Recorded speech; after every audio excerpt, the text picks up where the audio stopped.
फाल्गुन शुक्ल एकादशी व्रत को आमलकी एकादशी और आंवला एकादशी के नाम से जाना जाता है। इस बार की आमलकी एकादशी के दिन 3 शुभ संयोग बनने वाले हैं। उस दिन 68 मिनट की भद्रा भी लगेगी। ज्योतिषाचार्यों के अनुसार आमलकी एकादशी कब है, आमलकी एकादशी की तिथि क्या होगी, इस दिन पूजा का शुभ मुहूर्त क्या होगा और अगले दिन द्वादशी तिथि पर पारण का सही समय क्या होगा, आंवला एकादशी का महत्व क्या है, इन सभी सवालों के जवाब आपको इस वीडियो में दिए जाएंगे। तो थोड़ा समय निकालकर इस वीडियो को पूरा देखें। ओम नमः शिवाय, जय श्री कृष्णा। आप सभी का सनातन धर्मसार चैनल पर बहुत बहुत स्वागत है। मित्रों, फाल्गुन शुक्ल एकादशी के व्रत को आमलकी एकादशी और आंवला एकादशी के नाम से भी जाना जाता है। प्रत्येक वर्ष फाल्गुन माह के शुक्ल पक्ष की एकादशी तिथि को आमलकी एकादशी का व्रत किया जाता है। इस वर्ष की आमलकी एकादशी के दिन 3 शुभ संयोग बनने वाले हैं। उस दिन 68 मिनट की भद्रा भी लगेगी।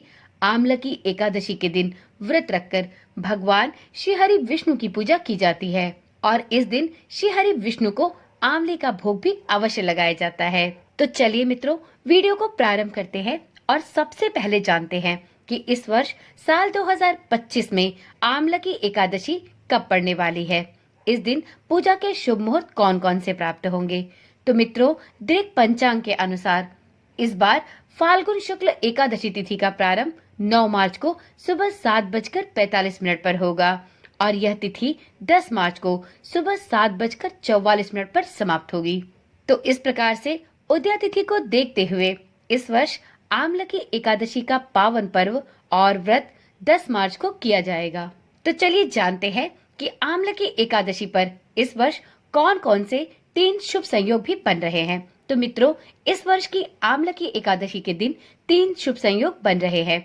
आमलकी एकादशी वाले दिन सर्वार्थ सिद्ध योग, शोभन योग और पुष्य नक्षत्र का संयोग बना है। ये तीनों ही बहुत शुभ माने जाते हैं।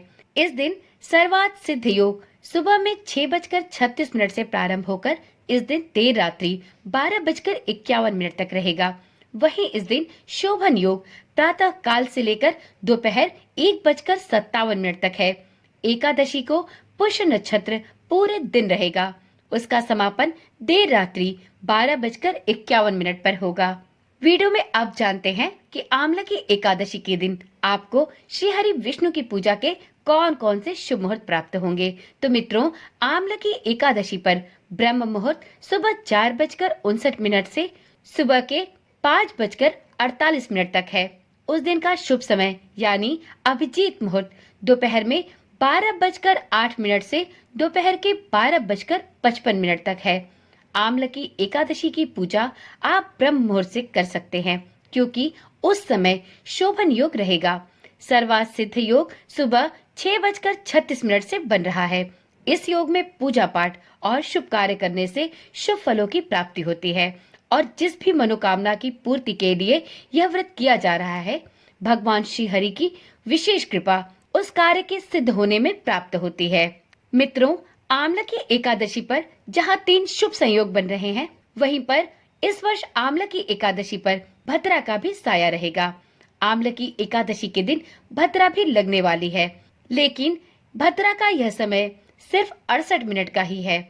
भद्रा का प्रारंभ इस दिन सुबह में 6:36 से होगा और इसका समापन सुबह 7:44 पर होगा। भद्रा का वास पृथ्वी पर है। इसमें आप पूजा पाठ बिना किसी रोक रुकावट के कर सकते हैं, लेकिन कोई शुभ कार्य न करें, अन्यथा उसमें आपको बाधाएं देखने को मिल सकती हैं। मित्रों, अब जानते हैं कि जो भी कोई साधक आमलकी एकादशी का व्रत रखेगा, उसे द्वादशी तिथि पर अपने व्रत का पारण कब करना होगा।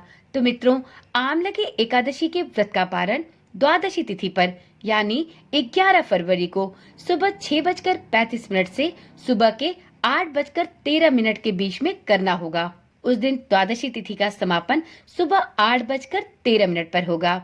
मित्रों, जैसा कि आप सभी जानते हैं, एकादशी का व्रत करने वाले साधकों को द्वादशी तिथि में पारण के सही समय और सही मुहूर्त के बीच में अपने व्रत का पारण अवश्य कर लेना चाहिए। यदि आप अपने व्रत का पारण द्वादशी तिथि में सही समय पर नहीं करते, तो आपका व्रत अपूर्ण माना जाता है, तो इसलिए इस बात का भी विशेष रूप से ध्यान रखें। मित्रों, आंवला की एकादशी का बहुत महत्व है। आंवला की एकादशी के दिन व्रत रखकर आप भगवान श्री हरि विष्णु की पूजा संपूर्ण विधि विधान से करें और आंवले का भोग भी श्री हरि विष्णु को अवश्य चढ़ाएं। आप यदि इस एकादशी पर आंवले का भोग श्री हरि विष्णु को अर्पित करते हैं तो आपको अवश्य ही इस लोक के सुख तो प्राप्त होंगे ही, साथ में मोक्ष की प्राप्ति भी अवश्य होगी। इस दिन आंवले के पेड़ की पूजा भी अवश्य करें। यह सभी पापों को नष्ट करने वाला शुभ वृक्ष है। इस दिन जो भी कोई साधक सिर्फ आंवले के पेड़ को स्पर्श भी कर ले तो उसे इस दिन विशेष फल की प्राप्ति होती है। तो ऐसे में यदि आप भी आंवला की एकादशी पर व्रत रखते हैं तो इस दिन सबसे पहले श्री हरि विष्णु का विधि विधान से पूजा करें, व्रत करें और इस दिन आंवले का भोग श्री हरि विष्णु को अर्पित करें और साथ में आंवले वृक्ष की पूजा भी अवश्य करें। शाम को आंवले के वृक्ष में एक घी का दीपक भी अवश्य जलाएं। इस दिन श्री हरि विष्णु के सभी भक्तजनों को आंवले का प्रसाद भी अवश्य ग्रहण करना चाहिए। तो चलिए मित्रों, आज की वीडियो और आज की जानकारी यहीं पर समाप्त करते हैं। फिर मिलते हैं एक ऐसी ही नई और रोचक जानकारी के साथ। मित्रों, यदि आप चैनल पर पहली बार आए हैं या आपने अभी तक इस चैनल को सब्सक्राइब नहीं किया है तो अब देर ना करें, चैनल को अभी ही सब्सक्राइब करें और इसी प्रकार की वीडियोस को देखने के लिए नोटिफिकेशन बेल को भी जरूर ऑन करें, जिससे इस चैनल पर डाली जाने वाली सभी वीडियोस की सूचना आपके पास नियमित रूप से और सबसे पहले पहुंचती रहे। तो चलिए कल मिलते हैं एक ऐसी ही रोचक वीडियो के साथ।